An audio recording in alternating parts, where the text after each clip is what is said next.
কবর একটা মানুষের জন্য জান্নাতের টুকরা হবে অথবা হবে কি জাহান্নামের গর্ত। কবর কি হবে, হয় জান্নাতের টুকরা অথবা জাহান্নামের গর্ত। আলোচনা খুব লম্বা হবে না, তো আমরা যতক্ষণ আলোচনা করব একটা সুশৃঙ্খল ইসলামিক পরিবেশ আশা করছি আপনাদের কাছ থেকে। আর আলোচনা গতানুগতিক যেমন হয় ইনশাআল্লাহ তেমন হবে না, তো প্রতিটা লাইন এবং ফেজ বা অধ্যায়গুলো খুব ভালো করে বুঝতে হবে। এখানে মনোযোগ হারিয়ে ফেললে, দুনিয়াবি কাজে ব্যস্ত থাকলে, আপোষে কথাবার্তা বললে, মোবাইল ফোনে বেশি ব্যস্ত থাকলে এবং বক্তার সাথে সেলফি তোলা বা ছবি তোলা, ভিডিও করা, দেখা, এগুলোতে বেশি ব্যস্ত থাকলে আপনি আপনার নূর এবং মারেফতটা হারিয়ে ফেলবেন। একটা আলোচনা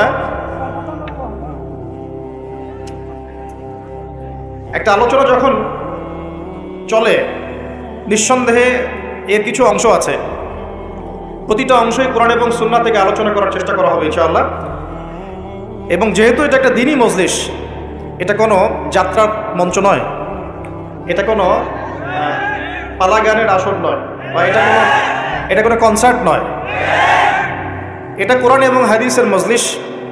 কোরআন এবং হাদিসের মজলিসে যিনি বক্তব্য দিবেন তাকেও আদব রক্ষা করে বক্তব্য দিতে হবে, এবং যারা বসবেন শ্রোতা হিসেবে তাদেরকেও আদব রক্ষা করেই বসতে হবে। সূরা হুজুরাতের প্রথম দিকে যে আয়াতগুলো আছে এগুলো পড়লে দেখবেন। বলে রাখি, সূরা হুজুরাত হচ্ছে সামাজিকতার সূরা। এই সূরার উপর আমল করলেই একটা ইসলামিক সমাজ প্রতিষ্ঠিত হওয়া সম্ভব। সূরা হুজুরাত শুধু একটা সূরাই যথেষ্ট।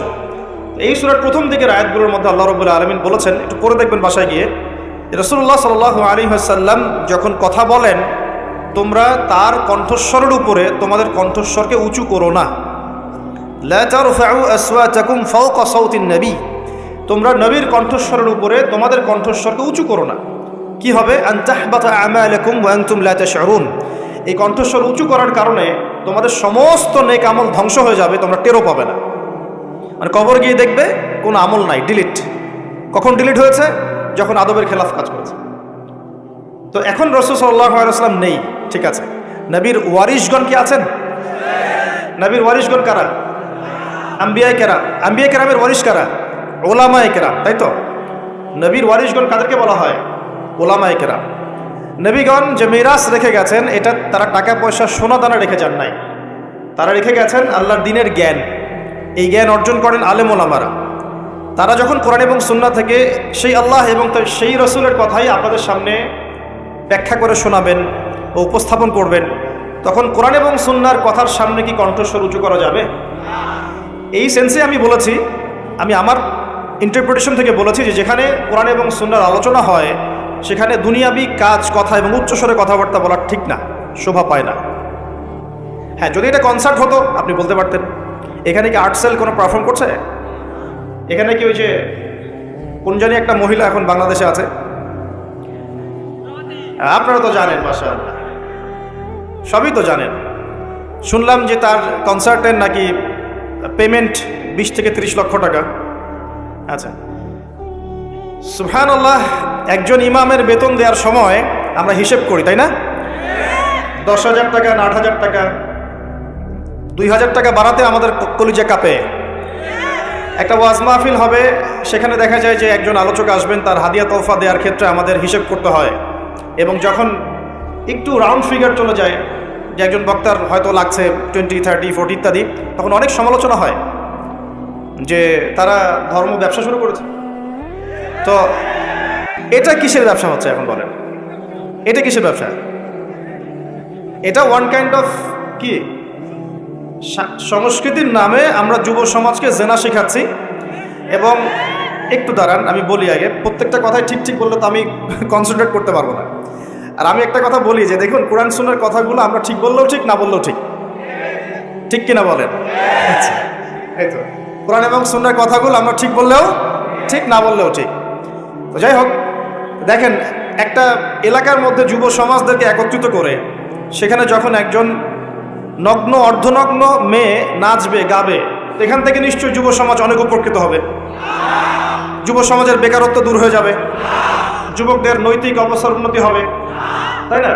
তারপরে যুবকরা ন্যায় শিখবে, হ্যাঁ, হালাল জিনিস শিখবে, তাই না? যুবকরা ইনশাআল্লাহ জাতিকে নেতৃত্ব দেওয়ার যোগ্যতা অর্জন করবে, তাই নয় কি? যদি তাই না হয়ে থাকে তাহলে এত টাকা পয়সা খরচ করে আমরা এগুলো কেন করি? আমরা কি চিন্তা করেছি যে ইসলাম একটা পরিপূর্ণ জীবন ব্যবস্থা না অসম্পূর্ণ? তো ইসলাম যদি একটা পরিপূর্ণ জীবন ব্যবস্থা হয় তাহলে ইসলামে কি সংস্কৃতি নাই? পরিপূর্ণ মানে কি? পরিপূর্ণ মানে হচ্ছে যে বিষয়টা এমনভাবে পরিপূর্ণ, একটু বুঝাই যে গ্লাস, যদি এক গ্লাস পানি, এই গ্লাসটা কি পরিপূর্ণ না, খালি আছে। যদি টইটুম্বর থাকতো যেখানে সামান্য কিছু প্রবেশ করার বা সামান্য কিছু বের করার কোনো সুযোগ নাই, সেটাকে বলা হয় কি পরিপূর্ণ। এখন আপনি কোরআন পুরোটা ঘেটে ফেলেন, আপনি একজন হিন্দু ভাই হন বা খ্রিস্টান ভাই হন, বুদ্ধিস্ট হন, জিউস হন বা মুসলিম হন, বা আপনি কোনো ধর্মই মানেন না, একজন নাস্তিক মনে করেন, কথার কথা বলছি, আমি উদাত্ত আহ্বান জানাচ্ছি আপনি কোরআনটাকে স্টাডি করেন। আমি আপনাকে বলছি না যে একদম পরিপূর্ণ মুসলিম হয়ে যান, এটা কিন্তু আমি বলছি না। আমি বলছি আপনি কোরআনটাকে স্টাডি করেন, স্টাডি করে দেখেন যে কোরআনে এমন একটা বিষয়ে বাকি আছে কিনা যেটা মানবতার জন্য প্রয়োজন। এমন একটা কোনো বিষয় বাকি আছে নাকি? মানুষের জীবনে কয়েকটা ক্ষেত্র থাকে, ইবাদত বন্দেগীর জীবন থাকে যেখানে আপনি ইবাদত বন্দেগী করবেন, নামাজ, রোজা, হজ, জাকাত, আধ্যাত্মিকত্ব, আল্লাহর মারেফত অর্জন, আল্লাহর ওলি হবেন, পরকালে জান্নাতে যাবেন। এই তো মানুষের ইবাদতের একটা জীবন থাকে, মানুষের একটা পারিবারিক জীবন থাকে। পারিবারিক জীবনে আপনি পরিবারকে ডিল করবেন, সন্তান সন্ততি প্রতিপালন করবেন ইত্যাদি। সামাজিক জীবন থাকে একটা, সামাজিক জীবনে আপনি সমাজের মানুষের সাথে ডিল করেন, মোয়ামেলাত থাকে আপনার। কি বলবো, আমরা as a social human being আমরা সমাজে অনেক কাজ করি যেগুলো আমাদেরকে সামাজিক হতে শেখায়। একসাথে আমরা একটা সমাজ গড়ি, একে অপরের পাশে দাঁড়াই, একে অপরের দুঃখ কষ্ট ভাগাভাগি করে নেই। একটা পলিটিক্যাল লাইফ থাকে যেখানে আপনি আল্লাহর এই জমিনের মধ্যে আল্লাহ পাকের দ্বীনের প্রচার করবেন, বা আপনি মানুষের মধ্যে ন্যায়ের মানদণ্ডে বিচার ফয়সালা করবেন। এই তো একটা মানদণ্ড থাকে। আপনার সাংস্কৃতিক জীবন থাকে, আপনার ইকোনমিক সেক্টর থাকে, আপনি ব্যবসা বাণিজ্য করবেন, চাকরি বাকরি করবেন। মানুষের জীবনে এরকম কয়েকটা সেক্টর দিয়ে গঠিত: পরিবার, ইবাদত, আপনার আধ্যাত্মিকত্ব, আপনার সমাজ, আপনার রাষ্ট্র, আপনার এই যে সংস্কৃতি, আপনার অর্থনীতি। এগুলোই তো, বাইরে আর কিছু লাগে? একটা মানুষের জীবনের এই কয়েকটা ফেজ থাকে, অধ্যায় থাকে, এবং আমাদের সবার জীবনে কিন্তু এই অধ্যায়গুলো আছে, আলহামদুলিল্লাহ। এখন আপনি কোরআনটাকে অনেস্টলি পড়েন, নিরপেক্ষভাবে পড়বেন, পক্ষপাতিত্ব করে নয়। নিরপেক্ষভাবে কোরআনটাকে স্টাডি করে দেখেন যেমন একটা বিষয় কোরআনে বাকি আছে কিনা যেটা একটা মানুষের জীবনে চলার পথে প্রয়োজন হয়। যদি দেখেন যে একটা বিষয় বাকি নাই, তাহলে বুঝতে হবে এই কিতাব সাধারণ কোনো কিতাব নয়, এটা মহাবিশ্বের মহাস্রষ্টা আল্লাহর পক্ষ থেকে নাযিল হয়েছে। আর যখন আপনি বুঝতে পারবেন যে হ্যাঁ এটা আল্লাহর পক্ষ থেকে এসেছে, তখন আপনার একটাই কর্তব্য, এর সামনে আত্মসমর্পণ করা। এর নাম ইসলাম। হাদিসের মধ্যে চলে যান, দেখবেন নবী সাল্লাল্লাহু আলাইহি ওয়াসাল্লামের হাদিস, এই যে মিশকাতের কথাই বলছি, মিশকাতুল মাসাহি বইয়ের মধ্যে দেখবেন যে মাথার চুলটাকে কিভাবে আঁচড়াতে হবে এর জন্য আলাদা একটা অধ্যায় আপনি পাবেন।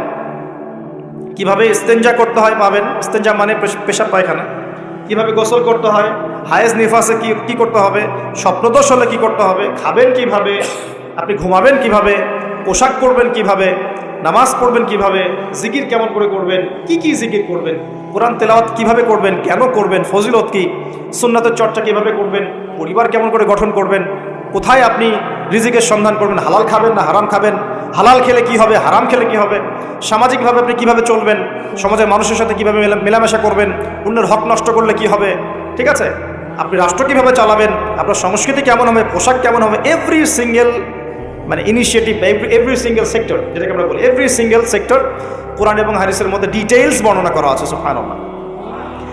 এখন যখন আপনি এটা জানলেন কোরআন এবং সুন্নাহ পরিপূর্ণ, যার দলিল হচ্ছে সূরা মাইদার 3 নম্বর আয়াত, আল্লাহ পাক বলেছেন আল-ইয়াউমা আকমালতু লাকুম দীনাকুম, আজকে আমি তোমাদের জন্য দিনটাকে পরিপূর্ণ করে দিয়েছি। ওয়া আতমামতু আলাইকুম নি'মাতি, তোমাদের উপর আমার নিয়ামতকে পূর্ণতা দিয়েছি। ওয়া রাদিতু লাকুমুল ইসলামা দীনান, এবং তোমাদের জন্য দিন ইসলামকে মনোনীত করে আমি আল্লাহ সন্তুষ্ট হয়ে গেছি। বলেন সুবহানাল্লাহ। আর এই আয়াতটা নাজিল হয়েছে বিদায় হজের ভাষণের সময়। বিদায় হজ কখন হয়েছে? 23 বছর পর, যখন নবী সাল্লাল্লাহু আলাইহি ওয়াসাল্লাম দীর্ঘ 23 বছর দাওয়াতি কাজের মধ্য দিয়ে দিনটাকে পরিপূর্ণতা প্রদর্শন করেছেন, প্রতিষ্ঠা করেছেন, তারপর এই আয়াত নাজিল হয়েছে। এখন ইসলামে কি সাংস্কৃতিক হেদায়েত নাই? আছে। যদি তাই থাকে তাহলে আমরা কেন এমন সংস্কৃতির চর্চা করব যে সংস্কৃতি আমাদের মধ্যে জেনা ছড়িয়ে দিবে, যে সংস্কৃতি আমাদেরকে নগ্ন মেয়ে আমাদের সামনে উপস্থাপন করছে, যে সংস্কৃতি আমাদের যুব সমাজকে যৌন সুরসুরির দিকে প্রলুব্ধ করছে, আমরা কেন সেই সংস্কৃতির চর্চা করব? আমাদের কাছে কি ইসলামিক সংস্কৃতি নাই? একটু ঠান্ডা মাথায় ভাবেন, সংস্কৃতির কি প্রয়োজন আছে? আপনার কৃষ্টি এবং কালচার মনন, আমরা বলি মন আর মনন, এটা বিশ্বের বুকে আপনি পরিস্ফুটন ঘটাবেন, গোলাপের মতো ফুটে উঠবে মনন। আমাদের কি দাড়ির সুন্নত নাই? আমাদের টাকনুর উপরে কাপড় পরার সুন্নত নাই? আমাদের ঢিলে ঢালা তাকওয়ার পোশাক পরার সুন্নত নেই? আমাদের মা বোনদের পর্দার সুন্নত নাই? আমাদের এই যুব সমাজ যারা তোমরা মানে পশ্চিমা সংস্কৃতির অনুসরণ করছো আর কি, তোমাদের জন্য কি রাসূলুল্লাহ সাল্লাল্লাহু আলাইহি ওয়াসাল্লামের লেবাস এবং পোশাকের কোনো সুন্নত নাই? মিউজিক পছন্দ করেন মনে করেন আপনি, আপনার জন্য কি ইসলামিক নাশিদ নাই? নাই। আপনি ধরেন মুভিজ পছন্দ করেন, ইসলামিক ভালো কোনো মুভিজ নাই? আপনি উৎসব পছন্দ করেন, ইসলামিক উৎসব নাই? আচ্ছা, এর পাশাপাশি এমন উৎসব বা এমন সংস্কৃতির চর্চা করা যাবে যেগুলো কোরআন এবং সুন্নাহর সাথে সাংঘর্ষিক নয়। হতে পারে সেটা দেশীয়, হতে পারে সেটা সামাজিক, হতে পারে সেটা আমাদের দীর্ঘদিন ধরে চলে আসছে চিরায়ত কোনো ট্র্যাডিশন। সেটার চর্চা অবশ্যই করা যাবে যদি সেখানে এমন কিছু না থাকে যেটা কোরআন সুন্নাহর সাথে সাংঘর্ষিক। যদি সেখানে এমন কিছু থাকে যেটা কোরআন সুন্নাহর সাথে সাংঘর্ষিক, তাহলে কি করা যাবে? এই তো কয়েকদিন আগে বাংলাদেশে একটা আন্দোলন হয়েছিল, রাসূল সাল্লাল্লাহু আলাইহি ওয়াসাল্লাম এবং আয়েশা রাদিয়াল্লাহু আনহার চরিত্র নিয়ে কটূক্তি করা হয়েছে, মনে আছে কি? মানুষ খুব সহজে ভুলে যায় এটা স্মার্টফোনের যুগ। স্মার্টফোনের যুগ মানে কি? মানুষ খুব সহজেই ভুলে যায়। এই কারণে আপনি যখন কিছু কাজ করবেন, কাজগুলোকে খাতায় লিখে নেবেন, এতে করে মনে থাকবে, আদারওয়াইজ আপনি ভুলে যাবেন। এটা স্মার্টফোনের যুগ। আর এই ফোনটার নাম স্মার্ট হলেও এই ফোনটা খুব একটা স্মার্ট নয়, কথা বুঝতে পারছেন? বরং ফোনটা আমাদের দিন দিন আনস্মার্ট করছে আমাদেরকে। তো দেখুন কয়েকদিন আগে এটা হয়েছে, এবং সেই আন্দোলনে দেখা গেছে আলেম ওলামা তো অবশ্যই, অনেক পলিটিক্যাল লিডার্স এবং আমাদের জেনারেল ভাইরাও কিন্তু রাস্তায় নেমে মিছিল করেছিল, মনে আছে? এই তো কয়েকদিন আগে, এটা মেবি জুন জুলাই সামথিং এরকম হবে। আর তখন কিন্তু তাদের কেউই কোনো প্রতিবাদ করেনি, যা করেছে যৎ সামান্য, এবং যারা এটার প্রতিবাদ করেছে ওদেরকে তারা বলেছে এটা জায়েজ নয়, না জায়েজ, এসব প্রতিবাদও করা যাবে না। সুবহানাল্লাহ, মনে আছে কি? মনে করায় দিই। তারপরে আমাদের মধ্যপ্রাচ্যের অনেক বড় বড় রিনাউন্ড শায়েখ, অনেক বড় বড় রিনাউন্ড শায়েখ, যাদের নাম শুনলে আমরা আসলে তাদের শ্রদ্ধাটা ঠিক মতো করতে পারি না। তাদের যে পরিমাণ জ্ঞান প্রজ্ঞা আল্লাহ পাক দিয়েছেন, এটা অর্জন করতে আমাদের মনে 100 বছর লেগে যায়। এরকম বড় বড় অনেক শায়েখ হঠাৎ করে হারিয়ে গেলেন, নাই। কোথায়? ওই যে আন্ডারগ্রাউন্ড। কি হয়েছে? হকপন্থী হকের কথা বলেছেন কিছু, কি করেছে? ওই সিনেপ্লেক্সের এগেনস্টে কথা বলেছে, অশ্লীলতার বিরুদ্ধে কথা বলেছে, হ্যাঁ, পর্দার খেলাফ কিছু হচ্ছে এটার বিরুদ্ধে কথা বলেছে, কনসার্টের এগেনস্টে কথা বলেছে, সব আস্তে আস্তে নাই মাইনাস। তো তারপর দেখা গেছে তাদের পক্ষে একটা লাইন লেখার মতো ফুরসত তাদের হয়নি। এরকম অসংখ্য ইস্যুজ আছে যখন তাদেরকে খুঁজে পাওয়া যায় না, কিন্তু যখন এরকম ঘ্রাণের মতো কোনো ইস্যু বের হয় যার সাথে আমাদের সম্পর্ক আছে, হঠাৎ করে গর্ত থেকে বের হয়ে বলে দেবে যে খারেজি, কি খারেজি। সুবহানাল্লাহ, সুবহানাল্লাহ। সারা বিশ্বে দেখুন, সারা বিশ্বে মুসলিম কান্ট্রিগুলোর দিকে তাকিয়ে দেখুন, অলমোস্ট এভরি সিঙ্গেল মুসলিম কান্ট্রিতে আজকে মুসলমানরা নির্যাতনের শিকার। ঠিক আছে? এই সিরিয়ায় দেখেন, প্যালেস্টাইন, তাদের ঘরের সামনেই প্যালেস্টাইন দেখেন, সিরিয়ায় দেখেন, ইয়েমেনে দেখেন, ইরাক ইরানে দেখেন, আপনি যে উইঘুরদেরকে দেখেন, রোহিঙ্গাদেরকে দেখেন, আফগান তো আছেই। আফগান নিয়ে কথা বলা যাবে না ওদের সাথে, বিকজ তাদের মতে যারা পশ্চিমাদের এগেনস্টে যুদ্ধ করেছে ওরা খারেজি ছিল। যারা পশ্চিমাদের অপশক্তির বিরুদ্ধে যুদ্ধ করেছে তারা কি ছিল? খারেজি ছিল। অতএব আপনি ওটা নিয়ে কথা বলতে যায় না, আপনার পিছেও খারেজির টাক লাগিয়ে দিন। কথা কি বুঝতে পারছেন? আচ্ছা, কিন্তু আমেরিকার সাথে যে বন্ধুত্ব, আমেরিকা এবং ইসরায়েল এবং পশ্চিমাদের সাথে যে বন্ধুত্ব, এই বন্ধুত্বের এগেনস্টে কোনো কথা বলার ফুরসত হয় না। কারণ কি? এটা নিয়ে কথা বললে তো রিয়াল বন্ধ হয়ে যাবে, এটা নিয়ে কথা বললে সমস্যা, দুনিয়ার স্বার্থগুলো নষ্ট হয়ে যাবে। এ কারণে বিগার ইস্যুস, সারা ওয়ার্ল্ডে মুসলিমদের দুরবস্থা, ইকোনমিক স্যাংশন, শেষ জামানার চলমান ফিতনাগুলো, কান্ট্রিতে ইকোনমিক যে দুরবস্থা দেখা দিচ্ছে, মুসলিমদের উপর টর্চার, নির্যাতন, উম্মার বিভক্তি, এই যে বড় বড় ইস্যুসগুলো আছে, এগুলোর সময় চুপ, দেখতে পারবেন না, খুঁজে পাবেন না।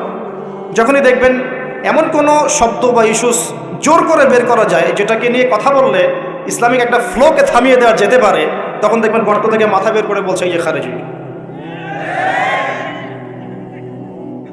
সমাজদার কে লিয়ে ইশারা কাফি। আর কিচ্ছু বলতে যাচ্ছি না, শুধু মনে রাখবেন একটা কথা যে কোরআন এবং সুন্নাহর সাথে গাদ্দারি করে পৃথিবীতে কেউ টিকে থাকতে পারলেও আল্লাহর কাছে টিকতে পারে নাই। কোরআন এবং সুন্নাহর সাথে গাদ্দারি করে দুনিয়াতে অনেক কিছু অ্যাচিভ করা যেতে পারে, কিন্তু আল্লাহ পাকের পরকালে আর কবরে কশ্চিনকালেও পার পাওয়া যাবে। শুধু দিনের ফিকহি মাসআলাগুলোই বোঝেন আর ইকোনমিক বিষয়গুলো বোঝেন না, ওয়ার্ল্ড অ্যাফেয়ার্স বোঝেন না, ওয়ার্ল্ডের মুসলিমদের জিওপলিটিক্স বোঝেন না, ইসলামিক মুসলিম কান্ট্রিগুলোর উপর যখন নির্যাতন নেমে আসে কথা বলতে পারেন না, নবীর অবমাননায় কথা বলতে পারেন না, নিষ্পাপ বাচ্চা কাচ্চাকে হত্যা করা হয় তখন কথা বলতে পারেন না, সুবহানাল্লাহ, এবং চোখের সামনে শিরকি কুফরি উৎসব হয়ে যায় একটা কথা বলতে পারেন না। ঘ্রাণ ইস্যুতে এত কথা আপনার কোথায় ছিল এই কথাগুলো যখন এইসব ইস্যুগুলো সামনে ছিল? সুবহানাল্লাহ। এখান থেকে এক শ্রেণীর মানুষের একটা ভিতরের চরিত্র আপনি খুঁজে পাবেন। মনে রাখবেন, ইসলামের বাহ্যিক শত্রুর চাইতে ভিতরের শত্রুর ক্ষতিকর দিক বেশি। ইসলামের বাহ্যিক শত্রুদেরকে আমরা স্পষ্ট চিনি, তাদের সাথে ফাইট করা সহজ, কিন্তু ভিতরের শত্রুদের সাথে ফাইট করা ডিফিকাল্ট। এই জন্যে এই যুগে বাইরের চোখ দিয়ে যা দেখবেন সেটা সবসময় সত্য নয়, ভিতরের চোখ দিয়ে আপনাকে দেখা শিখতে হবে। আপনাকে খিদির আলাইহিস সালাম হতে হবে। কোন খিদির? মুসা আলাইহিস সালাম বলছেন, নৌকা কেন ফুটা করলেন? যে নৌকা পার করে দিল, আমাদেরকে নদী পার করে দিল, ওই নৌকা ফুটা করলেন? এই বাচ্চাকে হত্যা করলেন কেন? নিষ্পাপ বাচ্চা। এই দেয়ালটা নির্মাণ করলেন কেন? তিনটা প্রশ্নের উত্তরে খিদির আলাইহিস সালাম বলেছেন, আলাম আকুল লাক, আমি কি তোমাকে বলি নাই, ইন্নাকা লান তাসতাতি মা'ইয়া সাবরা, তুমি আমার সাথে ধৈর্য ধরতে পারবে না? আমি নৌকা ফুটা করেছি এই কারণে, যদি নৌকা ফুটা না করতাম তাহলে এই নৌকা পরবর্তীতে হাইজ্যাক হয়ে যেত, কারণ ওই সমুদ্রে জলদস্যু ছিল, ভালো নৌকা হলে হাইজ্যাক করে ফেলতো, তাই ফুটা করে ফেলেছে। বাচ্চাকে কেন হত্যা করেছি? নিজের ইচ্ছায় করি নাই, আল্লাহর হুকুমে করেছি, কারণ আল্লাহ পাক আমাকে জানিয়েছেন এই বাচ্চা যদি বড় হতো, বড় একটা কাফের হতো এবং সে তার পিতা মাতাকেও কুফরিতে নিয়ে আসতো। দেয়াল কেন নির্মাণ করেছি? বিকজ দেয়াল হচ্ছে এই বাড়ির দুইজন এতিম বালকের দেয়াল।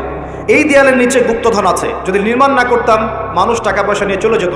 নির্মাণ করেছি, পরবর্তীতে যখন এটা বড় হবে এই গুপ্তধন তারা পাবে। এই তিনটা ঘটনায় কোথায় আছে? সূরা কাহফের মধ্যে। কোন সূরা? সূরা কাহফ, ওই সূরা যে সূরা আপনাকে দাজ্জালের ফিতনা থেকে বাঁচাবে। সূরা কাহফের মধ্যে ঘটনা আছে। এখানে খিদির আলাইহিস সালাম যা করছেন, তিনি ইন্টারনালি বিষয়গুলোকে অবজার্ভ করছেন। আল্লাহ পাকের নূর, আল্লাহর দেয়া বসিরা এবং মারিফত দিয়ে তিনি দেখছেন। আর মুসা আলাইহিস সালাম বাহ্যিকভাবে দেখছেন, নৌকা কেন ফুটা করলেন, বাচ্চা কেন হত্যা করলেন, দেয়াল কেন নির্মাণ করলেন। কথা কি বুঝতে পারছেন? তো এখানে বাহ্যিক দৃষ্টি এই যুগে চলার জন্য আপনার জন্য যথেষ্ট নয়। আপনাকে খিদির আলাইহিস সালামের মতো ইন্টারনালি আপনাকে পিউরিফাইড হতে হবে, ইন্টারনাল অবজারভেশনের দরজাটা খুলতে হবে। একটা বিষয় বোঝেন, আলোচনা একটু হাইট হচ্ছে আমি বুঝতে পারছি, মনোযোগ ধরে রাখতে হবে। এখানে বিষয়টা হচ্ছে, যে যুগে ফিতনা ছড়িয়ে পড়বে, এমনভাবে ফিতনা ছড়িয়ে পড়বে যে ফিতনাগুলো একদম দাজ্জালীয় সভ্যতার মতো। এখন কি সেরকম ছড়িয়ে পড়েছে না? নাকি এটা বোঝানোর জন্য আবার নতুন লেকচার দেওয়া লাগবে? তখন এই ফিতনাময় পরিবেশে আপনি খিদির আলাইহিস সালামের মতো দূরদর্শিতা সম্পন্ন হতে না পারলে পথ হারিয়ে ফেলবেন। শুধু তাই নয়, এ যুগে বাহ্যিক চোখ দিয়ে যা দেখা যাবে সবসময় তা সত্য হবে না। এই তিনটা ঘটনায় ভিজুয়াল ওয়ার্ল্ড বলি আমরা, যেটা বাহ্যিক পৃথিবী, এবং রিয়েলিটি, বাস্তবতা, এর মধ্যে আসমান জমিন পার্থক্য ছিল। ওই নৌকা ফুটা করে কি খিদির আলাইহিস সালাম সত্যি ভুল করেছিলেন? আচ্ছা, ওই বাচ্চাকে হত্যা করে কি তিনি অন্যায় করেছিলেন? দেয়াল নির্মাণ করে কি তিনি বোকার মতো কাজ করেছেন? এই ভিজুয়াল ওয়ার্ল্ডে আপনি যা দেখছেন তার সব কিছু সত্য নয়। আপনি দেখছেন বিশ্ব পুরো এগিয়ে যাচ্ছে, তাই না? এটা বাহ্যিক চোখ আপনার, কিন্তু আল্লাহর মারিফত দিয়ে দেখলে আপনি বুঝতে পারতেন বিশ্ব আগাচ্ছে ঠিকই, বাট কিয়ামতের দিকে। কিসের দিকে? বিশ্ব আগাচ্ছে ঠিকই, বাট নিউক্লিয়ার কোনো যুদ্ধের দিকে। এখন বলবে ভবিষ্যৎবাণী করে দিল নিউক্লিয়ার যুদ্ধ হবেই তো বলি নাই, বলেছি হওয়ার মুখোমুখি অবস্থা দাঁড়িয়ে আছে। যে কোনো মিলিটারি অ্যাফেয়ার্স যারা পড়াশোনা করে, ভালো মানের পলিটিশিয়ান যারা ইন্টেলেক্ট রাখেন মাথার মধ্যে, শিক্ষিত সমাজ এবং মিলিটারি অ্যাফেয়ার্স যারা বোঝেন, তাদেরকে জিজ্ঞাসা করতে যে আবু তো আদনান ভাই একটা লেকচারে বলেছিল যে সারা ওয়ার্ল্ড নাকি নিউক্লিয়ার যুদ্ধের দ্বারপ্রান্তে দাঁড়িয়ে আছে, কথাটা কতটুকু সত্য? তারা অ্যান্সার দিবে ইনশাল্লাহ। দেখেন, এই শিক্ষিত সমাজ অ্যান্সার দিবে ইনশাল্লাহ। তাকে জিজ্ঞেস করতে যায় না যে বিষয়ে কোনো জ্ঞানী রাখে না। আমার কথা কি বুঝতে পারছেন? যারা এই সেক্টরে পণ্ডিত তাদেরকে জিজ্ঞাসা করে, তারা বলবে যে হ্যাঁ, এটা মুখোমুখি দাঁড়িয়ে আছে, যে কোনো সময় হতে পারে। আমরা নিউক্লিয়ার যুদ্ধ হবে কিনা তা তো আর আমরা কোরআন সুন্নাহয় পাইনি। এতটুকু পেয়েছি, মালহামা হবে। কি হবে? মালহামা মানে মহাযুদ্ধ। এটা বিভিন্ন কান্ট্রির মধ্যে জড়িয়ে পড়তে পারে, আল্লাহু আ'লাম বিসসাওয়াব। এতটুকু জেনেছি, ইরাকের ইউফ্রেটিস নদীর সোনার পাহাড়কে কেন্দ্র করে বিশাল যুদ্ধ হবে, এটা জেনেছি, হাদিসে আছে। শুধু তাই নয়, নবী সাল্লাল্লাহু আলাইহি ওয়াসাল্লাম বলেছেন প্রতি 100 জনের মধ্যে প্রতি 100 জনের মধ্যে 99 জন মানুষ ওই যুদ্ধে মারা যাবে। যারা যুদ্ধে অংশ নিবে তাদের কথা বলা হচ্ছে। মুসলিমদেরকে বলা হচ্ছে তোমরা ওই সম্পদে হাতও দিবে না। ওই সম্পদ নেওয়া তো দূরের কথা, ওখানে হাতও দিতে যেও। আমার কথা কি বুঝতে পারছেন? তো দেখছেন বিশ্ব এগিয়ে যাচ্ছে, কিন্তু আমরা বলছি যে একটা নিউক্লিয়ার ওয়ারের দিকে এগিয়ে যাচ্ছে। দেখছেন ইকোনমিক্যালি আমরা খুব সমৃদ্ধ হচ্ছি সারা বিশ্ব, তাই না? কিন্তু বিশ্বের অনেক দেশ, বিশ্বের অনেক কান্ট্রি ইকোনমিক্যালি এখন একটা দুরবস্থার সম্মুখীন হয়ে আছে। এটা রিয়েলিটি আর ভিজুয়াল ওয়ার্ল্ড এক জিনিস নয়। আপনি দেখছেন মেয়েরা খুব এগিয়ে যাচ্ছে, একদম ওই যে স্টেজে উঠে নাচানাচি করছে, অধিকার আন্দোলন এভরিথিং, তাই না? কিন্তু বাস্তবতা কি জানেন? বাস্তবতা হচ্ছে আমাদের মা বোনরা বেপর্দা হচ্ছে দিন দিন বেশি, এবং তারা এগিয়ে যাচ্ছে জাহান্নামের দিকে। নবীজি বলেছেন এই কথাই, শেষ জামানায় এক শ্রেণীর নারী বের হবে, নিসাউন মহিলা, ক্যাসিয়াতুন যারা কাপড় পরে থাকবে, আরিয়াতুন তারপরেও নগ্ন হবে, কাপড় পরেও নগ্ন থাকবে, এবং তারা অন্যকে সিডিউস করবে এবং অন্যের দিকেও আকৃষ্ট হবে, মানে নিজেও সিডিউস হবে। তো এই শ্রেণীর মেয়েরা কি এখন বের হয়নি? নবীজি বলেছেন এক শ্রেণীর মেয়ে বের হবে, পুরুষের পোশাক পরে থাকবে। কিসের পোশাক? পুরুষের পোশাক। এখানে শুধু বাহ্যিকভাবে পুরুষের পোশাক নয়, বাহ্যিকভাবে তো পুরুষের পোশাক পরেছেই অনেক আগেই। যান এই যে বনানী, শপিং মলস, গুলশান, ঢাকার বিগ সিটিজ, মেগা সিটিজের মেগা পয়েন্টগুলো তো যান, আপনি নিজের চোখেই দেখতে পাবেন। আপনার এখানেও আছে? আচ্ছা, যাই হোক, থাকতেই পারে, কারণ এগুলো তো এখন ছড়িয়ে পড়েছে কিভাবে? এই যে মোবাইল ফোনের মাধ্যমে। এমন কোনো জায়গা নাই এখন, বিশ্বের এমন কোনো জায়গা নাই যেখানে এই ফিতনাগুলো আসলে ছড়িয়ে পড়ে নাই। তো তারা ছড়িয়ে পড়েছে। এখন নবী সাল্লাল্লাহু আলাইহি ওয়াসাল্লাম এটাই বলছেন যে মেয়েরা পোশাক পরিবর্তন হয়ে যাবে, ছেলেরা মেয়ের পোশাক পরবে, মেয়েরা ছেলের পোশাক পরে নাই।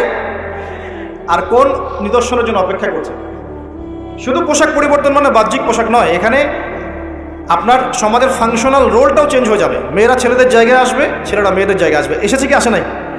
আচ্ছা, একটা বড় সাইন বলেছেন নবী সাল্লাল্লাহু আলাইহি ওয়াসাল্লাম লাস্ট ডে বা কিয়ামতের, সেটা হলো সমাজের সবচেয়ে নিম্ন শ্রেণীর মানুষ, মানে যাদের পরনে কাপড় ছিল না এবং পায়ে স্যান্ডেল ছিল না, বড় লোকদের কথা বলা হচ্ছে না হাদিসে।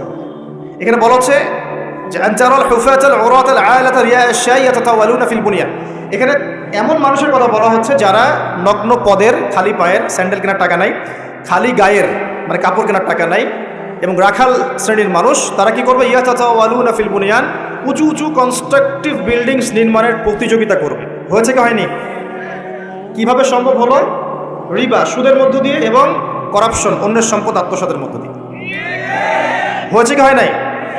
আর কোন নিদর্শনের জন্য অপেক্ষা করছে? একটা করে বলতে গেলে সারা রাত চলে যাবে। মূল কথা হচ্ছে ফিতনাময় পরিবেশের মধ্যে, যেখানে এরকম দাজ্জালীয় সবকিছু দেখা যায়, আপনার বাইরের চোখ দিয়ে না দেখে ভিতরের চোখ দিয়ে বুঝতে হবে, তখন দেখবেন এখানে বাস্তবতা এবং ভিজুয়াল ওয়ার্ল্ডের মধ্যে আকাশ পাতাল পার্থক্য আছে। আপনি দেখছেন মেয়েরা এগিয়ে যাচ্ছে, আমরা বলছি বাস্তবতা হচ্ছে মেয়েরা জাহান্নামের দিকে যাচ্ছে এগিয়ে। আপনি দেখছেন যে খুব সুন্দর ইকোনমিক প্রোগ্রেস, আদতে কি হচ্ছে? আদতে পুরো ইকোনমিক স্যাংশনের মধ্যে আমরা পড়েছি। অবস্থা খারাপ। আপনি দেখছেন সারা ওয়ার্ল্ড খুব এগিয়ে যায়, মঙ্গলে, চাঁদে কি একটা অবস্থা, কিন্তু আদতে কি হচ্ছে? পুরো কিয়ামতের দিকে বিশ্ব এগিয়ে যাচ্ছে। দেখছেন মুসলিম উম্মাহ খুবই নারে তাকবীর, আল্লাহু আকবার, একদম, তাই না আমাদের অবস্থা? কিন্তু বাস্তবতা কি? বাস্তবতা হচ্ছে পুরো বিশ্ব জুড়ে মুসলিমদের এখন একটা অধঃপতনের সময় চলছে, প্রতিটা সেক্টরে। এটা সেই যুগ না যেটাতে ওমর রাদিয়াল্লাহু আনহুর যুগে আমরা বসে পুরো বিশ্ব শাসন করতাম, সেটা কি এই যুগ নয়। বরং নবীজি বলছেন বাদা আল ইসলাম গরিবান ওয়া সায়াউদু কামা বাদা। ইসলাম শুরু হয়েছিল অপরিচিতভাবে, গরীবভাবে, ওয়া সায়াউদু কামা বাদা, এবং আবার শীঘ্রই সেই অপরিচিত জায়গায় ফিরে আসবে। অপরিচিত জায়গায় ফিরে আসবে, গরিব জায়গায়। আপনি পরিবারে ইসলাম পালন করতে যান, পরিবারের মধ্যে আপনি গরিব হয়ে যাবেন, অপরিচিত হয়ে যাবেন। সমাজে পালন করতে যান, আমি কোন ইসলামের কথা বলছি? ওই গোলালু মার্কা ইসলাম না, যেটা সব তরকারিতেই চলে, ওটার কথা বলছি না। যে ইসলাম ফলো করলে আপনার হাতে আগুন ধরে রাখার মতো অবস্থা হয়, ওটা ফলো করেন, সমাজে আপনি বিচ্ছিন্ন হয়ে যাবেন। বিশ্বে পালন করতে যান, দেখবেন আপনাকে কোণঠাসা করে রেখে দিয়েছে। এই হলো অবস্থা, গরিবান। এই অবস্থায় কি হবে? যেটা আপনি বাহ্যিক চোখে দেখছেন, বাস্তবতা এমন নাও হতে পারে। আল্লাহ পাক আমাদেরকে এই সিচুয়েশনটাকে বোঝার তৌফিক দান করুন। আর সিচুয়েশন বুঝতে গেলে বাহ্যিক জ্ঞান যথেষ্ট নয়, ইন্টারনাল কি লাগবে? আল্লাহর বাসিরা এবং নূর এবং মারিফত দরকার আছে।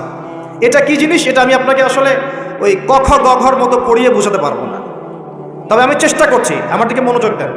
খিদর আলাইহিস সালাম যা দেখছেন, মুসা আলাইহিস সালাম কি তাই দেখেছিলেন? আচ্ছা, খিদির আলাইহিস সালাম যে তিনটা ঘটনা ঘটলো, এই তিনটা ক্ষেত্রে খিদির সঠিক ছিলেন না ভুল? তাহলে তিনি এমন কি দেখলেন, কি বুঝলেন, কি শুনলেন যেটা মুসা আলাইহিস সালাম পারলেন না, বুঝলেন না? এটা কি? এটাই হচ্ছে আল্লাহ পাকের বাসীরা বা মারিফত বা দূরদর্শিতা, যেটাকে আমরা আল্লাহর নূর বলি। তিনি আল্লাহ পাকের নূর দিয়ে দেখছেন। এখন আমরা বুঝলাম শেষ জামানায় টিকে থাকতে হলে আমাদেরকে এরকম দৃষ্টিভঙ্গি নিতে হবে, এতটুকু বুঝতে পেরেছি। কিন্তু এই দৃষ্টিভঙ্গি অর্জিত হবে কিভাবে, এই বিষয়টা আমরা বুঝতে পারছি না। পরিবেশটা নষ্ট করে দেব।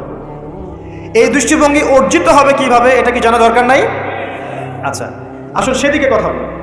প্রথম কথা প্রিয় ভাইরা, এই দৃষ্টিভঙ্গি অর্জন করতে হলে আগে কলব পরিষ্কার করতে হবে। কি করতে হবে? আচ্ছা, এটা কিভাবে হবে? সার্ফ এক্সেল দিয়ে ঘষবেন? আচ্ছা, কলব পরিষ্কার করার জন্য আমি কয়েকটা ফর্মুলা বলে দিই আগে। এটা সবার জন্যে। এবং বিশ্বাস করেন, এখন আমরা সমাজে যারা বসবাস করি, বেশিরভাগ আমরা মৃত কলব নিয়ে বসবাস করি। বেশিরভাগ। যদি কলব জিন্দাই হতো তাহলে হক বাতিল চিনতে পারতাম না? যদি কলব জিন্দাই থাকতো তাহলে কি দুনিয়ার এই মোহের মধ্যে ব্যস্ত থাকি? যদি কলব জিন্দা থাকতো সারাদিন তাহলে দুনিয়ার ফিকিরে ব্যস্ত থাকতে পারি? যদি কলব জীবিতই থাকে তাহলে কাউকে দাফন করার পরে দুনিয়াবি খোশ গল্পে কেউ মত্ত হতে পারে? যদি কলব জিন্দা থাকে তাহলে কেউ মানুষকে ঠকাতে পারে, মাপে কম দিতে পারে, কেউ কি গোপনে পাপ করতে পারে, কেউ কি অন্যের সম্পদ আত্মসাৎ করতে পারে? কলব জিন্দা থাকলে কেউ সুদ খায়, কলব জিন্দা থাকলে কেউ জেনা করে, কলব জিন্দা থাকলে কেউ এরকম নোংরা কনসার্টে যেতে পারে? অতএব বুঝতে পারছি এইসব পরিস্থিতি দেখে যে আমাদের বেশিরভাগের কলব কি? মৃত, নিঃসন্দেহে মৃত, কোনো সন্দেহ নাই। নবী সাল্লাল্লাহু আলাইহি ওয়াসাল্লাম বলছেন, যখন আদম সন্তান একটা পাপ করে তখন কলবের মধ্যে একটা স্পট বা দাগ পড়ে, কালো একটা স্পট বা দাগ পড়ে। আবার যদি গুনাহ করে আবার স্পট পড়ে, আবার দাগ পড়ে, আবার গুনাহ করে আবার স্পট পড়ে। গুনার উপর গুনাহ করতে থাকে, পুরো কলবটা কালো কুচকুচে কুচ্ছিত হয়ে যায়, দুর্গন্ধযুক্ত। অনেস্টলি বলেন তো দেখি, অনেস্টলি বলেন যে আমাদের কলবগুলো এখন এরকম না? আমরা কন্টিনিউয়াসলি পাপ করি না? কতবার দিনে আস্তাগফিরুল্লাহ ওয়া আতুবু ইলাইহি পড়ি? কতবার? নবী সাল্লাল্লাহু আলাইহি ওয়াসাল্লাম এমন একজন ব্যক্তি যার আগের গুনাহ মাফ, পরের গুনাহ মাফ, তারপরেও তিনি দিনে 100 বার বলতেন আস্তাগফিরুল্লাহ ওয়া আতুবু ইলাইহি। আমাদের তো প্রয়োজন হয় না। আমাদের তো অনেকের, আমাদের সবার না, অনেকের অ্যাটিটিউডটা এমন যে সে জান্নাতে অলরেডি চলে গেছে এবং তার দল, তার সংগঠন অলরেডি জান্নাতে চলে গেছে। আপনার যদি লিজ লাগে আপনি আসেন, আমার কাছে ফর্ম পূরণ করেন, আপনাকে দিয়ে দিবেন। এমন অ্যাটিটিউড নাই? এই অ্যাটিটিউডটা কিন্তু ইহুদিদের দর্শন। ওরা এরকম মনে করতো যে আমরা আল্লাহর সিলেক্টেড বান্দা, ইলেক্টেড বান্দা, যদি জাহান্নামে যাইও তাহলে অল্প কয়েকদিন থাকবো, তারপর বেরো চলে আসবো। হ্যাঁ, এই কথা সূরা বাকারায় আছে, পড়ে দেখেন। তো দেখুন প্রিয় ভাইয়েরা, কলব পরিষ্কারটা সবচেয়ে ইম্পর্টেন্ট জিনিস। এখন মানুষ বলতে পারে সুফিজমের আলোচনা করছে। হ্যাঁ, সুফিজমের আলোচনা করছি কিনা তা জানি না, তবে আমি আল্লাহর ইহসান নিয়ে কথা বলছি। কি নিয়ে কথা বলছি? হাদিসে জিবরিলের মধ্যে 4টা প্রশ্ন করা হয়েছে। কটা প্রশ্ন? 4টা। তার মধ্যে একটা প্রশ্ন হচ্ছে আখবিরনি আনিল ইহসান, হে মুহাম্মদ সাল্লাল্লাহু আলাইহি ওয়াসাল্লাম আমাকে ইহসান সম্পর্কে বলুন। জিবরাইল আলাইহিস সালাম প্রশ্ন করছেন। কে প্রশ্ন করছেন? ইহসান কি? নবী সাল্লাল্লাহু আলাইহি ওয়াসাল্লাম বলেন আনতা আবুদুল্লাহ কাআন্নাকা তারাহ, তুমি এমন ভাবে আল্লাহর ইবাদত করবে যেন তুমি আল্লাহকে দেখতে পাচ্ছ। ওয়া ইল্লাম তাকুন তারাহু ফাইন্নাহু ইয়ারাক, তুমি যদি আল্লাহকে দেখতে নাও পারো জেনে রাখবে যে আল্লাহ পাক তোমাকে দেখছেন। এই ফিলিংসটা মানুষের মধ্যে থাকলে কি মানুষ পাপগুলো কন্টিনিউয়াসলি করতে পারে? যদি পাপ হয়েও যায় সেটা তওবা করে ফিরে আসবে, তাই নয় কি? আচ্ছা, এখন দেখুন কি করতে হবে। এক নাম্বার বলছি যে অন্তরটাকে পরিচ্ছন্ন করতে হবে। পরিচ্ছন্ন করার জন্য প্রথম কাজ কি? প্রথম কাজ হচ্ছে 5 ওয়াক্ত নামাজকে আঁকড়ে ধরা। কি করা? 5 ওয়াক্ত নামাজকে আঁকড়ে ধরা। যদি আপনি জামাত মিসও করে ফেলেন বাসায় পড়ে ফেলবেন, নামাজ বাদ দেওয়া যাবে না। মানে জামাত মিস করে ফেলেছি জন্য নামাজ বাদ এমন নয়। নামাজ জামাত মিস হয়ে গেছে, আচ্ছা হয়ে গেছে, ঘুমিয়েছিলেন বা মনে ছিল না বা ব্যস্ত ছিলেন, কথার কথা, যখনই সময় পেয়েছেন, মনে পড়েছে, ঘুম থেকে উঠেছেন, নামাজ পড়তে হবে, একাই পড়তে হবে। বাদ দিবেন আজকে থেকে? বরং আমরা চেষ্টা করবো ইনশাআল্লাহ জীবনে যে নামাজগুলো কাজা হয়ে গেছে সেগুলো যেন হিসেব করে আদায় করে দেয়া সম্ভব হয়, এটাও চেষ্টা করা উচিত। আল্লাহ পাক তৌফিক দান করবেন। একটা নসিহত, নামাজ ছাড়া যাবে না, কারণ একটা হাদিস যথেষ্ট। নবী সাল্লাল্লাহু আলাইহি ওয়াসাল্লাম বলেছেন যে মান তারাকা সালাতান মুতাআম্মিদান ফাকাদ কাফারা, যে ব্যক্তি ইচ্ছাকৃতভাবে নামাজকে ছেড়ে দিল সে ব্যক্তি যেন কুফরি করলো। কি করলো? কুফরি করলো। মুআয বিন জাবাল রাদিয়াল্লাহু আনহু হাদিসে এসেছে নবী সাল্লাল্লাহু আলাইহি ওয়াসাল্লাম বলেছেন মান তারাকা সালাতান মুতাআম্মিদান ফাকাদ বারিআত মিন জিম্মাতিল্লাহ, যে ব্যক্তি ইচ্ছাকৃতভাবে তার উপর অর্পিত ফরজ নামাজ ত্যাগ করলো সে ব্যক্তি আল্লাহ পাকের জিম্মেদারি থেকে মুক্ত হয়ে গেল, তার উপর আল্লাহর কোনো জিম্মেদারি নাই। প্রথম নসিহত, যদি অন্তর পরিচ্ছন্ন করতে চাই, নামাজ। মনে থাকবে ইনশাআল্লাহ। আল্লাহ আমাকে তৌফিক দান করুন, আপনাদের সবাইকে তৌফিক দান করুন। 2 নম্বর, বেশি বেশি কোরআন তেলাওয়াত। বেশি বেশি কি? কোরআন তেলাওয়াত। কোরআন তেলাওয়াতের কোনো বিকল্প নেই। প্রত্যেক দিন কিছু কিছু আয়াত এবং সূরাগুলো অবশ্যই তেলাওয়াত করার চেষ্টা করবেন। যেমন আমি বলে দিই, কিছু বলে দিই, মনে রাখেন, কিছু কিছু শিখেন। 1 নম্বর সূরা ফাতিহা, 2 নম্বর সূরা ফালাক, নাস, ইখলাস 3 বার করে সকাল সন্ধ্যা। সূরা ফালাক, নাস, ইখলাস, কুল হুয়াল্লাহু আহাদ, কুল আউযু বিরাব্বিল ফালাক এবং কুল আউযু বিরাব্বিন নাস 3 বার। সূরাতুল কাফিরুন ঘুমানোর আগে একবার, সূরা হাশরের শেষ 3 আয়াত, সূরা বাকারার শেষের 3 আয়াত, ঠিক আছে? তারপরে সূরা মুমিনুনের কিছু আয়াত, আয়াতুল কুরসি, সূরা আলে ইমরানের শেষের 10 আয়াত, সম্ভব হলে সূরা মুলক, প্রত্যেক জুমায় সূরাতুল কাহফ, অথবা আপনি চাইলে এই যে মানুষ অনেকে ঝাড়ফুঁকের সমস্যা হয় না, বদনজর লাগা, ঝাড়ফুঁক, কুফরি গেলাম, সেসব ক্ষেত্রে আপনি সূরা জিনের প্রথম 10 আয়াত, সূরা সফফাতের প্রথম 10 আয়াত, সূরা ইয়াসিন, সূরা কাহফের প্রথম 10 শেষ 10, এগুলোর উপর আমল করতে পারেন। ইনশাআল্লাহ দেখবেন আপনার জীবনে বরকত আসবে। আপনি চোখ লাগা, বদনজর, এই যে হিংসুকের হিংসা, চোখ লাগা, বদনজর, কুফরি, তাবিজ, কালাম, এগুলো থেকে বেঁচে থাকবেন ইনশাআল্লাহ। আল্লাহ পাক আপনার পরিবারকে আপনাকে বাঁচাবে ইনশাআল্লাহ কোরআনের বদৌলতে। এবং এগুলো যদি মুখস্থ করে ফেলতে পারেন এবং নিয়মিত মাঝে মাঝে নামাজে পড়েন, এমনি তেলাওয়াত করেন, ইনশাআল্লাহ তাআলা কোরআন আপনার জীবনে প্রোটেকশন নিয়ে আসবে, আল্লাহর রহমত, বরকত নিয়ে আসবে ইনশাআল্লাহ। এবং কোরআনের মধ্যে কি আছে? শেফা, আরোগ্য আছে। ওয়া নুনাজ্জিলু মিনাল কোরআন মা হুয়া শিফাউন ওয়া রাহমাতুল লিল মুমিনিন। আল্লাহ পাক বলেন, আমি কোরআন নাজিল করেছি, এর মধ্যেই মুমিনদের জন্য শিফা আছে, শিফা, আরোগ্য আছে, এবং আল্লাহর রহমত, দয়া আছে। আমরা আরোগ্য চাই না? আল্লাহর দয়া চাই না? আর এই আরোগ্য শুধু দৈহিক রোগের আরোগ্য নয়, কলবের রোগের আরোগ্য। তো কোরআন তেলাওয়াতকে বাড়িয়ে দেওয়ার চেষ্টা করেন, আল্লাহ পাক তৌফিক দান করুন। আর যদি পসিবল হয়, আল্লাহ পাক যদি আরো ফুরসত দেন, তৌফিক দেন, প্রত্যেক দিন 1 ঘন্টা করে 1 পারা কোরআন তেলাওয়াত করবেন। পারবেন ইনশাআল্লাহ? আল্লাহ আমাদের সবাইকে তৌফিক দান করুন। এরপর কি? বেশি বেশি আল্লাহর জিকির। 1 নম্বর কি বলেছি? সালাত। 2 নম্বর কোরআন তেলাওয়াত। 3 নম্বর হচ্ছে আল্লাহর জিকির।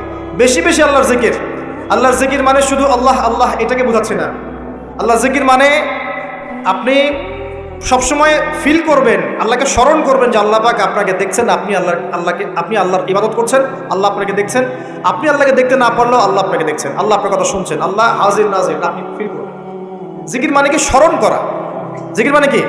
স্মরণ করা। আপনি সুবহানাল্লাহ পড়ছেন, আল্লাহর জিকির করছেন, আলহামদুলিল্লাহ পড়ছেন, আল্লাহু আকবার পড়ছেন, লা ইলাহা ইল্লাল্লাহ পড়ছেন, হ্যাঁ, লা হাওলা ওয়ালা কুওয়াতা ইল্লা বিল্লাহ পড়ছেন, এগুলোতে আপনি আল্লাহর জিকির করছেন, আলহামদুলিল্লাহ। এখন ব্যবসা করতে গিয়েছেন, এই যে মাপের দাড়িপাল্লা উঠালেন, এই যে মাপে কম দিচ্ছেন, এখন কি আল্লাহ আপনাকে দেখছেন না? এই যে আপনি আল্লাহকে স্মরণ করছেন যে আল্লাহ আমাকে দেখছেন, মাপে কমটা দেওয়া যাবে না, যদিও কাস্টমার বুঝতে পারছেন। এই যে আপনি আল্লাহকে স্মরণ করলেন, এটাই আল্লাহর জিকির। এটা কি? আল্লাহর জিকির। আপনি ওই যে স্কুলে গিয়েছেন বা কলেজে গিয়েছেন, এখন মাশাআল্লাহ আপনার তো বান্ধবীর অভাব নাই, কয়েকজন বান্ধবী আপনাকে ফোর্স করছে, চল ওখানে গিয়ে কফি খাই, এই করি সেই করি, আজকে ঘুরে আসি রমনা পার্ক, নাকি?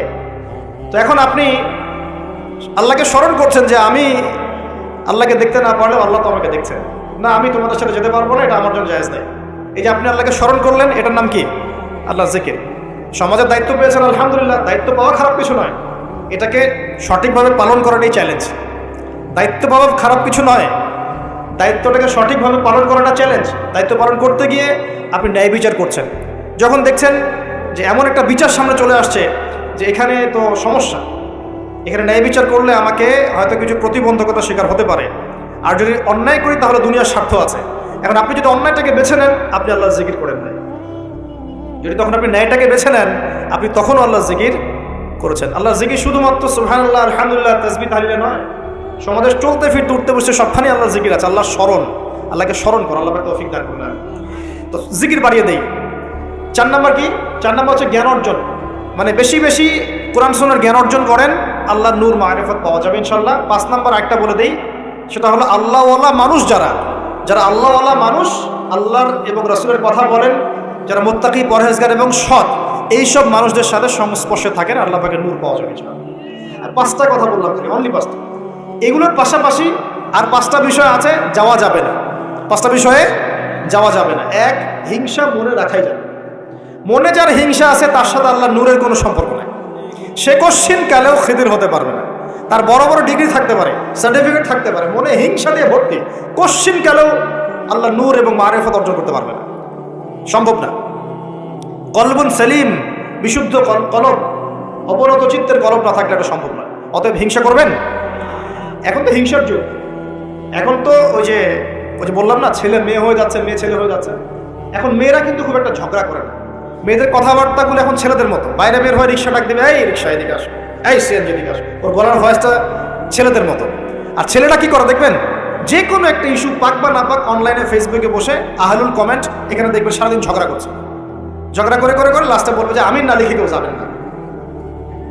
এই হলো অবস্থা। দেখবেন ঝগড়াটা একটা স্বভাব ছেলেদের মধ্যে আসছে। ছেলেরা ঝগড়া করবে কেন? ছেলেরা মারামারি করে সরাসরি, দেখে ছেলেরা কি ঝগড়া করে না? দীর্ঘদিন ইতিহাস পড়ে দেখেন না আপনি, পুরো ওয়ার্ল্ডের হিস্ট্রি ঘেটে দেখেন, দেখবেন ছেলেদের গায়রত ব্যক্তিত্ব ছিল না? যুদ্ধ বিগ্রহ করবে ছেলেরা, বক্সিং খেলবে ছেলেরা, জিম করবে ছেলেরা, মার্শাল আর্ট শিখবে ছেলেরা, ছেলেরা এগুলো করে। ছেলেরা চুলকাচুলকি ঝগড়া করে নাকি? চুলাচুলি করে নাকি ছেলেরা? এখন দেখবেন ফেসবুকে ঢুকলেই ছেলেরা কিন্তু মেয়েলি ঝগড়া করে, দেখছেন, খেয়াল করছেন? দেখেন সাইকোলজিক্যাল পরিবর্তন হয়েছে, ছেলেটা মেয়ে হয়ে যাচ্ছে, মেয়েদের মধ্যে সাইকোলজিক্যালি ছেলেদের প্রভাব বিস্তার হচ্ছে। অতএব হিংসায় যায় না, এটা হিংসার যুগ। হাবিল হন, কাবিল হয়েন না। আপনি হাবিল হন, কাবিল হতে চায়, কারণ কাবিলের আমল নামায় নবী সাল্লাল্লাহু আলাইহি ওয়াসাল্লাম বলেছেন, কিয়ামত পর্যন্ত যত মানুষ খুন হবে, হাদিসটা শোনেন, কিয়ামত পর্যন্ত যত মানুষ খুন হবে, সমস্ত খুনের একটা পাপের অংশ কাবিলের আমল নামায় যুক্ত করা হবে। কারণ কি? কারণ পৃথিবীর ইতিহাসে সেই প্রথম খুনের সিলসিলা চালু করেছিল, সে তার ভাই হাবিলকে হত্যা করেছে। হাবিল কাবিলের এই সুন্নাত এখন নাই, আছে? মুসলিমদের মধ্যে দেখবেন বহু কাবিল ঘুরে বেড়াচ্ছে, আছে না? হাবিলের সুখ ওর ভালো লাগছে না, হাবিলের উন্নতি অগ্রগতি ওর পছন্দ হচ্ছে না, হাবিলের কুরবানি আল্লাহর কাছে কবুল হচ্ছে, ও সহ্য করতে পারছে, এই জন্য সে কাবিল হয়ে গেছে। এরকম কাবিলের সংখ্যার অভাব নাই তো পৃথিবীতে। আর বারবার বলছি যে ভিতরের শত্রু চেনা খুব ডিফিকাল্ট, বাইরেগুলো চেনা যায়। আমরা দোয়া করি আল্লাহ রাব্বুল আলামিন ভিতর এবং বাইরের সব ধরনের শত্রুতা থেকে ইসলামকে হেফাজত করুন, এবং যারা দুনিয়ার স্বার্থে ইসলামের বিরুদ্ধে শত্রুতা করবে, আল্লাহ পাক ওদের শিকড়টা উপরে ফেলে দেন। সামনে যান। এক নাম্বার কি রাখা যাবে না? হিংসা। একটা কথা বলে শেষ করি, আপনি যদি কারো প্রতি হিংসা করেন তাহলে কি হবে? আপনার ক্ষতি কি? আপনার যত নেক আমল ধ্বংস হয়ে যাবে। হিংসা সেভাবে নেক আমলকে পুড়িয়ে দেয় যেমন করে আগুন কাঠকে পুড়িয়ে দেয়। হাদিস শুনেছেন হাদিসটা?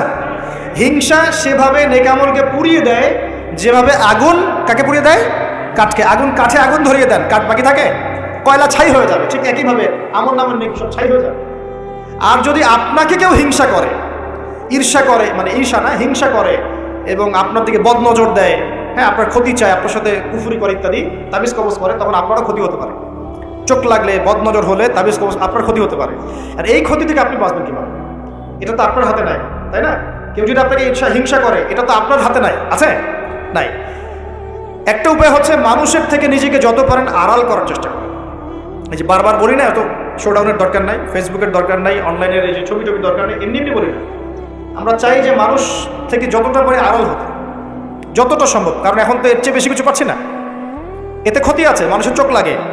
এখন আপনি বাঁচবেন কিভাবে? প্রতিদিন সূরা ফালাক, সূরা নাস, ইখলাস, সকাল সন্ধ্যা 3 বেলা করে, সকাল সন্ধ্যা 3 বার করে সূরা ফালাক, সূরা নাস, সূরা ইখলাস। প্রত্যেক নামাজের পর আয়াতুল কুরসি, ঘুমানোর আগে আয়াতুল কুরসি, সূরা বাকারার শেষের আয়াত, সূরা মুলক। এই যে কোরআনিক চিকিৎসাগুলো আপনি যদি গ্রহণ করেন, ইনশাআল্লাহ তাআলা আপনি চোখ লাগা থেকে বাঁচবেন, ইনশাআল্লাহ আপনি বদনজর থেকে বাঁচবেন, হিংসার কুপ্রভাব থেকে বাঁচবেন ইনশাআল্লাহ। এগুলো কিন্তু হেলা কথা বলছে না, এটা এত মারাত্মক। নবী সাল্লাল্লাহু আলাইহি ওয়াসাল্লাম বলেছেন যে চোখ লাগা বদনজরগুলো এত মারাত্মক যে একটা জীবন্ত উটকে রান্নার পাত্রে নিয়ে আসতে পারে, এত ডেঞ্জারাস, এত ডেঞ্জারাস। তো হিংসা করবেনও না, হিংসার শিকারও যেন না হন। এই জন্য সূরা ফালাককে বেশি বেশি তিলাওয়াত করবেন। কুল আউযু বিরাব্বিল ফালাক মিন শাররি মা খালাক ওয়া মিন শাররি গাসিকিন ইযা ওয়াকাব ওয়া মিন শাররিন নাফাযাতি ফিল উকাদ ওয়া মিন শাররি হাসিদিন ইযা হাসাদ। আমি হিংসুকের হিংসা থেকে আল্লাহ তোমার আশ্রয় চাচ্ছি যখন সে হিংসা করে। পারবেন ইনশাআল্লাহ?